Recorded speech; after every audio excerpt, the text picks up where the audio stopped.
morning.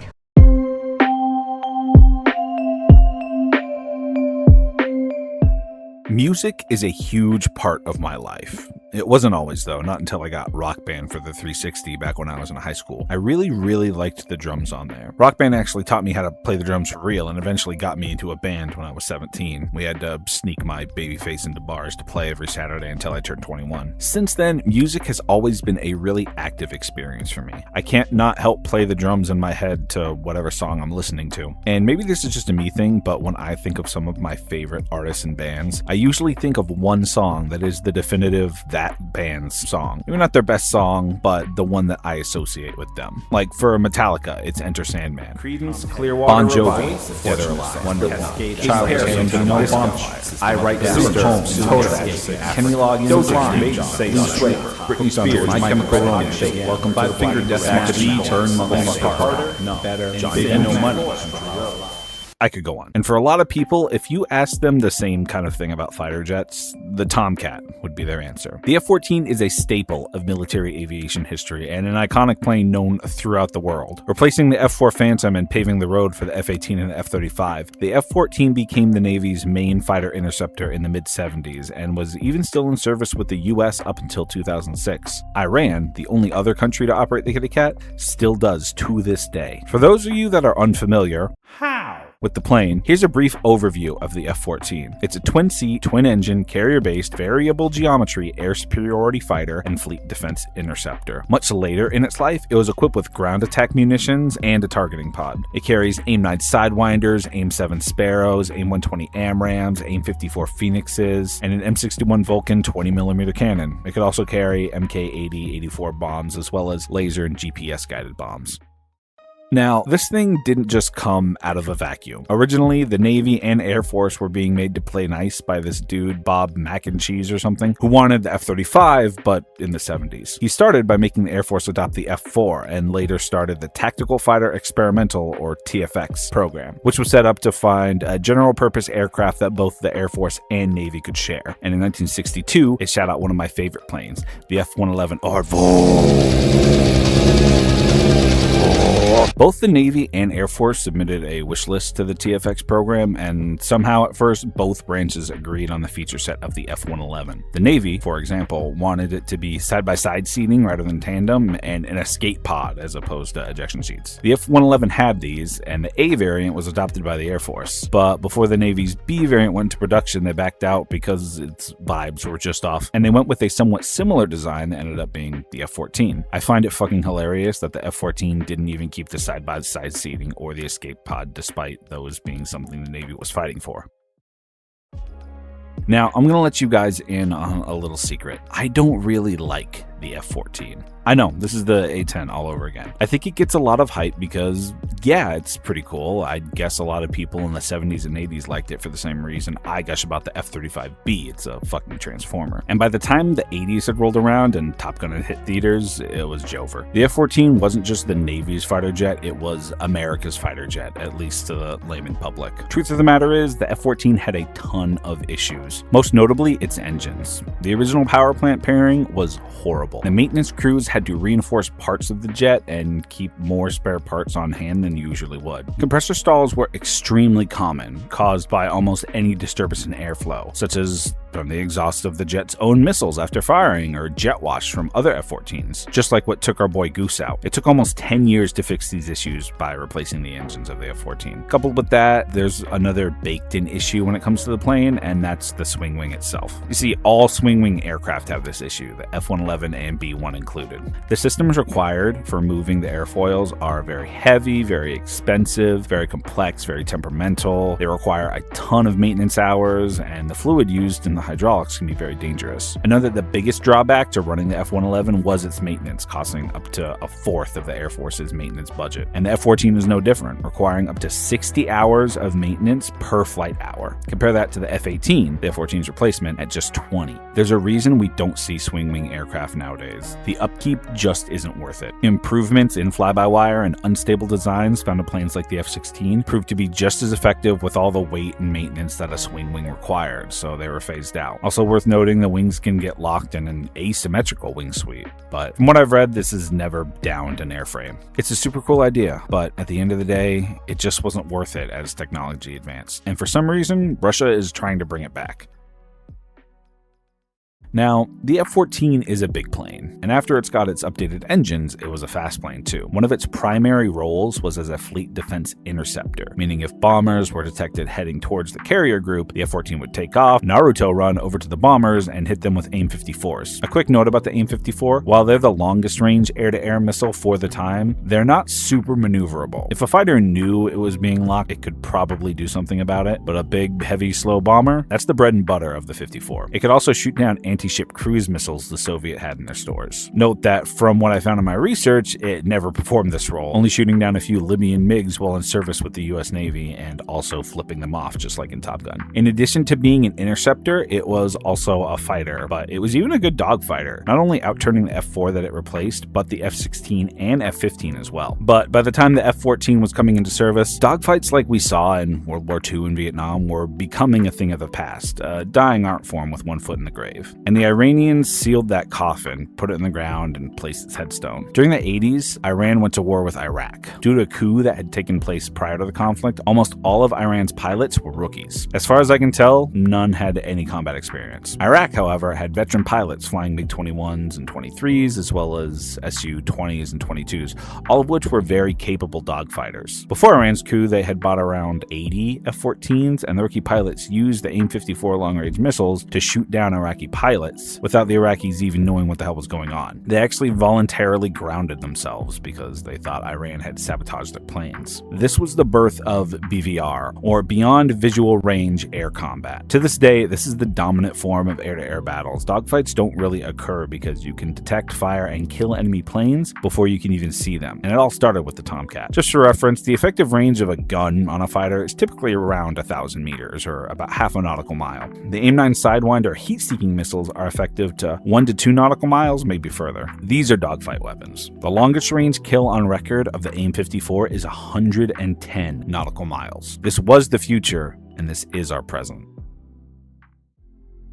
Now, let's get a little bit more technical about the big features of this plane. It can go from T-pose to Dorito, and I admit, kind of cool. But why would you want to do that in the first place? Well, it has a lot to do with speed and altitude. I won't get too aerospace engineering on you guys because if you're anything like me, you're not that smart. So back in the day, in post-World War II Cold War era, the design philosophy was if you want to go fast, you got to go high and sweep the wings back. If you don't, them shits would snap off when you tried to turn too fast. If you want to turn fast at lower altitudes, the wings should be more out to give more lift at slower speeds. Otherwise, you wouldn't even get off the ground. So if you wanted a plane that could do both, just make the wings change shape. Lots of planes did this back then. The F-111, the Mirage G, a few Tornadoes, Su-17 and Su-24, a few of the MiGs, and as I said before, the B-1, which is the only current plane in service with the US that has variable geometry wings. Swing wings can also help cross-sectional area to help with transonic and supersonic performance. A few more notes on the Tomcat before we get into video games. This sumbitch is huge. It's bigger than the F-15, F-16, F-18, A-10, F-22, and F-35. Like when it's refueling, it looks like it's about half the size of the tanker. The high-set bubble canopy offers the operators a great field of view, although the way the front is set up, it can be somewhat obscured. I also didn't mention before, but I'm assuming you know that the pilot sits up front and the RIO sits in the back. RIO stands for Radar Intercept Officer, as opposed to WISO, or Weapon System Officer in more modern jets. The RIO would be responsible for tracking on radar and calling out targets for the pilot, while the WISO nowadays runs both the radar and weapon systems. And I touched on this earlier, but while most of its life it was a fighter interceptor, in the 90s it was retrofitted to perform ground attack in the Gulf War, but it didn't do too much. Okay, I think that's enough about the real world. The real world is depressing and complicated. It scares me. Video games are fun and cool, and I get to save the world. Let's talk about those. Now, I think the Tomcat might have hit the record for the most featured plane in video games I've seen. It's a huge list. I'm going to showcase the big ones, my usual go-tos, but let's quickly take a little peek at the history of the F-14 in video games.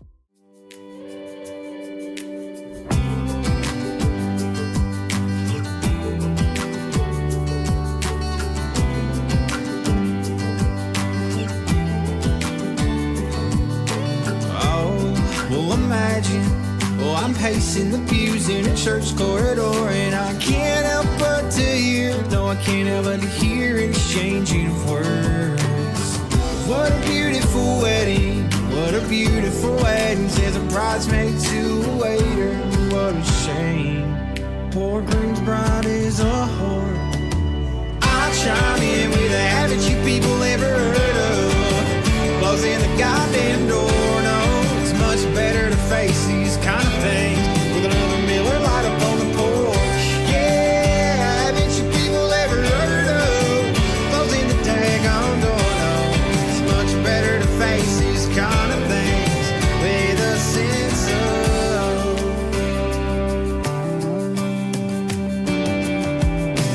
oh, well in fact, if you look at it this way, technically our marriage is safe. Well, this calls for a toast, so pour the champagne, pour the champagne. In fact, I mean, look at it this way, I mean, technically our marriage is safe. This calls for a toast, so pour the champagne.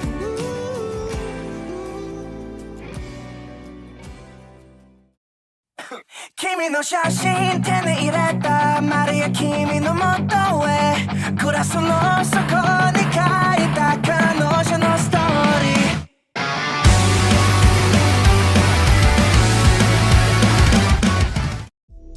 And thank God we can play a good Ace Combat this time. We're back in Shattered Skies today to take a look at the F-14D. To start off, I learned something. In the F-35 video, I said you only use the carrier once in the game, but it turns out if you fly the F-14, you take off from and land on carriers sometimes. I was actually kind of surprised, especially since you fly the carrier version of the F-35. You would think it would get the carrier operations too, but nope. As far as the model goes here, it looks very nice. You have a solid choice of liveries, including the VFA 103 Jolly Roger one, which goes incredibly hard. For loadouts, you can carry AIM-54s, GBU-24 2,000-pound laser-guided bombs, or AIM-120s, as well as the Ace Combat Universal AIM-9s. When you select the 54s, it shows 6 on your hard points, but you can only ever launch 2 at a time before it recharges up. And the AIM-120s are housed in this weird coffin-style pod, which I've seen on other planes in Ace Combat, but also in Arma, so I'm not sure if this is even a real thing or not. Please let me know in the comments. Also, AIM-120s in Ace Combat will lock onto multiple targets at once, up to 8. Talk about spam RAM. You have a Rio in the back, but he doesn't seem to do much, or anything. There's no wing sweep setting, it's always on auto, and it feels like you go Dorito mode way earlier than I would. I really like the Tomcat with a mid-sweep for general maneuvers, and that just isn't possible here. It's all or nothing. Again, back in the F-35 video, when I said most jets feel like they're basically the same other than the looks and the weapons, that's definitely on display here. If there are any main differences in performance, I can't tell just from playing the game. I feel like you couldn't call yourself an Ace Combat game without including a few key airframes, and F-14 is definitely one of them. If you want to be an anime pro tag in a Tomcat, this is the game for you. Goodness gracious, great balls of fire! Somebody once told me the world is gonna roll me. I ain't the sharpest tool in the shed. She was looking kind of dumb with her finger and her thumb and the shape of an L on her forehead. Well, the years start coming and they don't start coming. Fed to the rules and I hit the ground running. Didn't make sense, nothing here for fun. Your brain gets smart, but your head gets dumb. Hey now, you're an all-star. Get your game on, go play. Hey now, you're a rock star. Get the show on, get paid. Hey now, you're an all-star. Get your game on, go play. Hey now, you're a rock star. Get the show on, get paid. And all that glitters is gold. Only shooting stars break on my road. And all that glitters is gold. Only shooting stars break on my road. If you want to be an anime pro tag in a Tomcat in VR, then Project Wingman is the actual game for you. This isn't an Ace Combat clone, it's a love letter to the series. This game was also made by like 3 brothers when they were in high school or something, which is wild. Anyway, the F-14 in here. I believe for copyright or licensing reasons, the names of all the jets are slightly different, so we have the FD-14 today. The cockpit here is pretty different to an actual F-14. All the buttons and switches are on the larger side. The RWR is Russian for some reason, but the radar and targeting screens seem to be in the right spot. The best thing about flying any only two-seat jet in Project Wingman is your Wizzo Perez. Now, you never actually see her in-game, but the fan art is definitely top tier, placing her as the best jet waifu I've seen in gaming so far. The FD-14, much like the real-world F-14, is best suited for air-to-air roles. It can carry the standard AIM-9, but also for ground stuff, just like we see in Ace Combat, as well as a higher velocity version. It comes with the AIM-120s that are up to 4-tracking multi-lock, which again is also how they behave in Ace Combat. It can also carry dumb bombs that launch in triplets, but they seemed a lot less effective than just using the standard missiles for ground attack. The wing sweep here is also 100% automated unless you're landing or fully killing the throttle. Your wings always look like the cleaning lady was there. Project Wingman is an incredible arcade flight sim, and the full VR support is amazing. Ace Combat needs to add this to the next installment. The story is genuinely pretty interesting, the music is fire, and the gameplay is solid. If you watch my videos, I'd bet you enjoy the hell out of the game. Oh, Jesus. Oh, you kill me. You really do. Your reputation precedes you. Thank you, sir. Wasn't a compliment.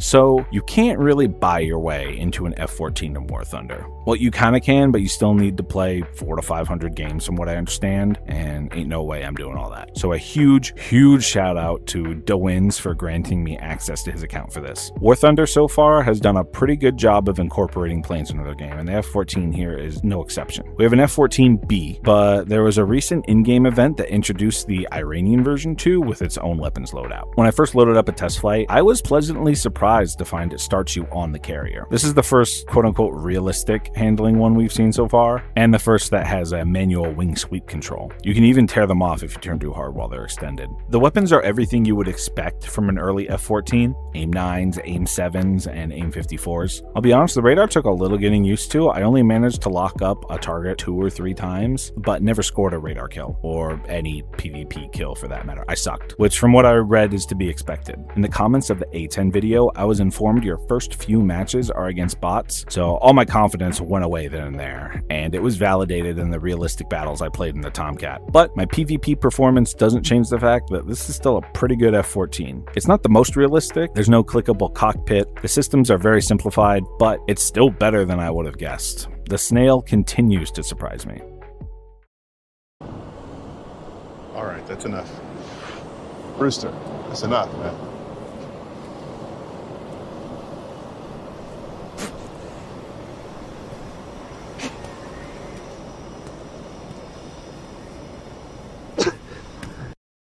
Have that, you can use it around. Oh, it's fine. Fuck me.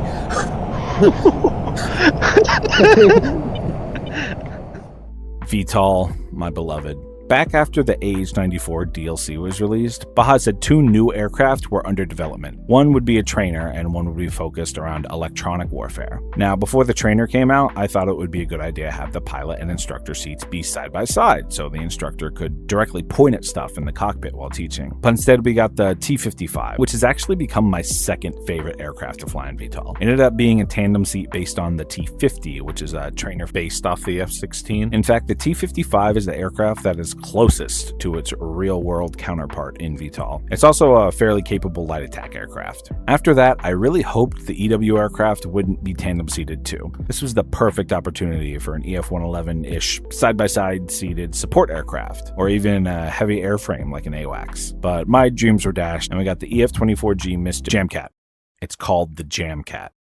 Now, this thing is pretty much just an F-14EX with a large F-35-esque PCD screen and TSD. It's the first aircraft in VTOL where only one crew member has flight controls. The EWO, or Electronic Warfare Officer, can't fly at all. As far as weapons goes, it's focused on SEED or DEED, meaning either suppression or destruction of enemy air defenses, as most of its air-to-ground munitions consist of anti-radiation missiles, although it can carry a targeting pod for use with some laser-guided and GPS bombs. It lacks any optically guided guided missiles like the AGM-65 or 145, which is done for balance, but it's a big negative in my opinion. For air-to-air, it can carry AIM-7 Sparrows, Ares-T's, AIM-9s, AIM-120Ds, and AIM-54s, all of which perform as you'd expect, although radar ranges aren't as far as they are in the real world due to max map size being not as big as something like DCS. Now for the EW part of it. The homie in the back focuses on cyberbullying other aircraft or ground-based radar with up to 4 jammers you can sling on the pylons. EW warfare in VTOL is the most advanced of any game as far as I'm aware, including DCS. There's several bands of frequency that you can jam on depending on the target. The man in the back also manages the ADM-160J MALDs, which are multi-purpose drone cruise missiles that can triangulate radiation sources, jam targets themselves, or emit decoy RCS signatures to hide the real friendlies in a cloud of fakes. All of this can be done by the pilot up front too, but EW is a very heavy task load, and not having to worry about flying while managing it is crucial if it's to be used effectively. Trying to jam an incoming missile while simultaneously attempting to evade just isn't the play. A few other notes on the Tomcat: it's actually an SR-71 in disguise. It is by far the fastest and highest flying aircraft in the game, able to hit speeds of 1,000 knots and altitudes of 65,000 feet, but I think you could push it to 70. It's thirsty too. You'll be emptying your drop tanks in under 2 minutes at full burner. That's all on par with the real F-14, but in terms of VTOL VR speeds, it's insane. And yes, you can rip the wings off if you pull too hard. While I might not like the F-14 that much, or the EF-24G, at least I got to feature VTOL VR in another video. Seriously, if you like flight sims, you owe it to yourself to play this game. I am good, Rooster. I'm very good.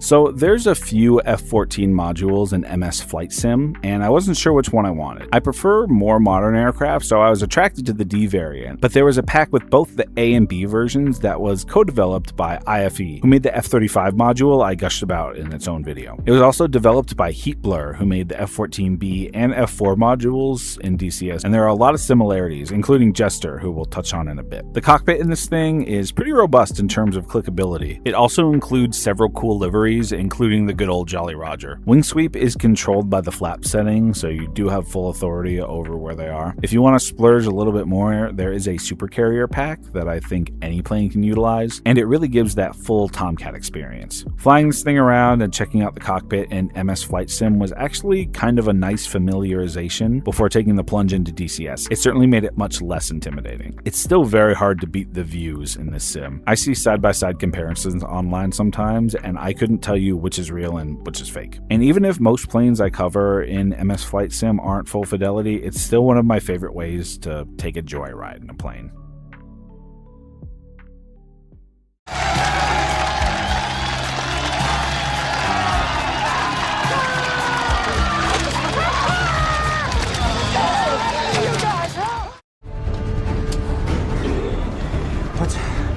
Once I give you the signal for air, you're gonna flip this switch until the needle gets to 120. When the engine starts, you gotta pull all the pins and disconnect everything. You understand? Yeah. Yes! Okay.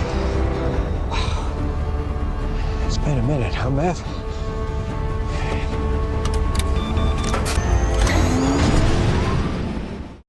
Surprise, surprise, DCS is at the end of the list. I'll be honest, this one was a little intimidating. I heard this thing was somewhat difficult to fly when compared to some other modules like the F-16 or F-18, so I might have hyped myself up a bit, but turns out I managed it better than I thought for just jumping in and giving it a go. We have the F-14B here, made by Heatblur as mentioned earlier, and yeah, this thing feels like a boomer jet flying around in the 70s. Now, while you can have a whole ass actual person as your Rio in the back, if you have no friends, they'll give you Jester. Jester is an AI Rio. You can have auto auto lock up and call out targets, and he'll even talk shit about your flying, including prematurely ejecting at the slightest hint of a dive. In less than an hour, I was flying this thing like I knew what I was doing, but in all fairness, I had chat helping me out. By the way, if you didn't know, while I'm testing games and getting my initial impressions for these videos, I usually stream, so if you want to come cringe at me learning DCS planes in the future, make sure you're subscribed. I also picked up the supercarrier module for this, since it's a naval aircraft, and carrier operations here weren't as bad as I thought either. I managed to land perfectly on 3-wire first try. No, don't go look at the live, just trust me. With Jester running radar, Fox 3s were pretty easy to get off. Most of the experience I had in DCS had been the A10, and the F-14 here was more fun to fly than the Hog, dare I say. So,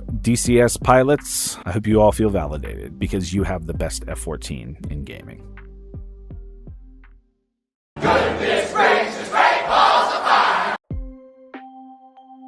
Now, there's a reason this plane is so popular, and that's almost entirely due to Top Gun. And I'll admit, I love Top Gun. I really love the new one too, maybe even a little bit more. But the fact of the matter is the way it's portrayed in the movies just isn't really reality. It was a high-speed interceptor that was great at BVR, and while dogfighting is an important skill military pilots should know, just in case it ever comes up, that's not how air combat is now. And that started with the Tomcat. After the plane was retired in 2006, the US ended up shredding most of them, as to not allow replacement parts to find their way to Iran. There are a few in museums, and Iran still has a handful, but that's all that's left of the boomer jet. As always, thank you for watching. During my research for this video, and maybe this is just me being bad at research, I found it kind of hard to find reliable sources. A lot of this plane is shrouded in legend and myth. So always, if I got something wrong, please yell at me in the comments. Tell me I have no idea what I'm talking about, and how I should show some more respect to these planes I'm making videos about. Yes, I've been told to respect inanimate objects from the 70s. If you enjoyed this video, please consider subscribing. I have a lot more of these coming out, and I'm actually on my way to doing this full time, if you can believe it. I'm also gonna set up a Discord for you guys, because I guess that's what you do if you're a YouTuber, so look for that when we hit 10K subs. I'll see you in the next one.